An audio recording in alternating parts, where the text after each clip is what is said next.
জনৰ অধিক ৰাষ্ট্ৰপ্ৰধান, 10 জনৰ অধিক আন্তঃৰাষ্ট্ৰীয় সংস্থাৰ মুৰব্বী।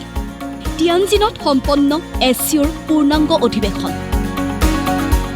চীনৰ তিয়ানজিনত দুদিনীয়াকৈ অনুষ্ঠিত SCO অৰ্থাৎ চাংহাই সহযোগিতা সংস্থাৰ 25 সংখ্যক শীৰ্ষ সন্মিলনৰ সোমবাৰে আছিল পূৰ্ণাংগ অধিৱেশন। 20 জনৰ অধিক ৰাষ্ট্ৰপ্ৰধান আৰু ৰাষ্ট্ৰসংঘকে ধৰি 10টাৰ অধিক আন্তঃৰাষ্ট্ৰীয় সংস্থাৰ মুৰব্বীৰ উপস্থিতিত অনুষ্ঠিত এই পূৰ্ণাংগ অধিৱেশনত প্ৰধানমন্ত্ৰী নৰেন্দ্ৰ মোদীয়ে অন্যান্য ৰাষ্ট্ৰপ্ৰধানসকলৰ দৰেই দিয়ে নিজৰ মূল ভাষণ। এই দীঘলীয়া ভাষণতে প্ৰধানমন্ত্ৰী মোদীয়ে কয়, SCOক লৈ ভাৰতৰ দৃষ্টিভংগী আৰু নীতি 3টা স্তম্ভৰ ওপৰত প্ৰতিষ্ঠিত। সেয়া হ'ল ছিকিউৰিটি বা নিৰাপত্তা, কানেক্টিভিটি বা যোগাযোগ ব্যৱস্থা আৰু অপৰচুনিটি বা সুযোগ। SCO को लेकर भारत की सोच और नीति 3 मुख्य स्तंभों पर आधारित है। पहले स्तंभ S यानी सिक्योरिटी के संदर्भ में मैं कहना चाहता हूं कि सुरक्षा, शांति और स्थिरता किसी भी देश के विकास का आधार है। किंतु इस मार्ग में आतंकवाद, अलगाववाद और अतिवाद बड़ी चुनौतियां। अब मैं दूसरे स्तंभ C यानी कनेक्टिविटी पर अपने विचार रखना चाहूंगा। भारत का हमेशा से मत रहा है कि मजबूत कनेक्टिविटी से केवल व्यापार ही नहीं बल्कि विश्वास और विकास के द्वार भी खुलते हैं। हमारा मानना है कि कनेक्टिविटी के हर प्रयास में संप्रभुता और क्षेत्रीय अखंडता का सम्मान होना चाहिए। तीसरा स्तंभ है O यानी opportunity for cooperation and reform. 2023 में भारत की अध्यक्षता के दौरान नई ऊर्जा और विचारों का संचार हुआ।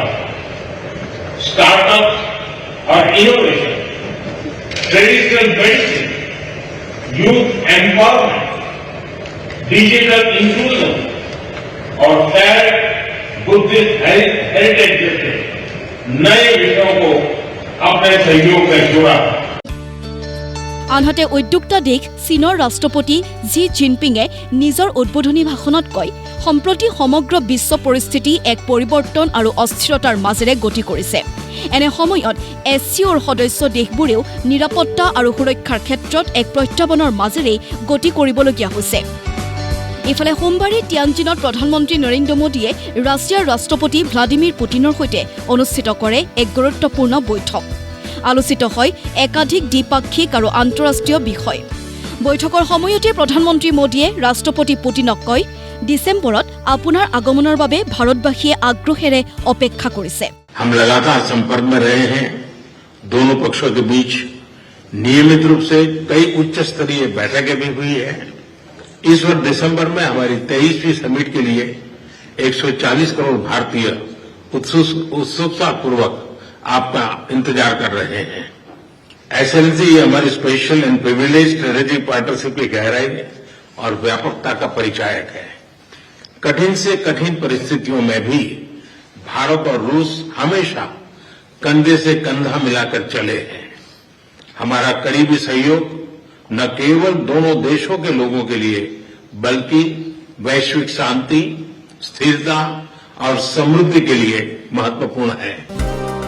ইউক্ৰেইন যুদ্ধ বন্ধ কৰা সম্পৰ্কটো ৰাষ্ট্ৰপতি পুটিনক এনেদৰে ক'লে প্ৰধানমন্ত্ৰী মোদীয়ে। यूक्रेन में चल रहे संघर्ष के विषय में हम लगातार चर्चा करते रहे हैं। हाल में किए गए शांति के सभी प्रयासों का हम स्वागत करते हैं। हम आशा करते हैं कि सभी पक्ष कंस्ट्रक्टिवली आगे बढ़ेंगे। संघर्ष को जल्द से जल्द खत्म करने और स्थायी शांति स्थापित करने का रास्ता खोजना होगा। ये पूरी मानवता की पुकार है।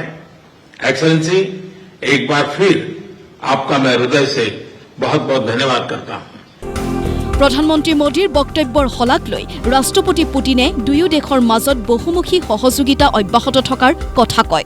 Налажено многоуровневое взаимодействие. हमारे बीच बहुत बहुमुखी सहयोग चालू है। Торгово-экономическая кооперация в целом демонстрирует положительную динамику. व्यापार में सकारात्मक गतिशीलता देखने को मिलती है। Развивается туристический обмен. पर्यटकों का आदान प्रदान विकसित हो रहा है। Мы тесно координируем наши усилия на международной арене. अंतर्राष्ट्रीय मंच पर हम हमारे प्रयासों को समन्वय से करते हैं। Это ООН, БРИКС, Группа 20 и, разумеется, ШОС. UN, BRICS, SCO जरूर इस गठन में से शामिल है। নিজৰ বক্তব্যত সোমবাৰৰ এই সাক্ষাতে দুয়ো দেশৰ সম্পৰ্ক আগুৱাই নিয়াত সহায় কৰিব বুলিও কয় ৰাষ্ট্ৰপতি ভ্লাদিমিৰ পুটিনে। ইণ্টাৰনেশ্যনেল ডেস্ক প্ৰতিদিন টাইম।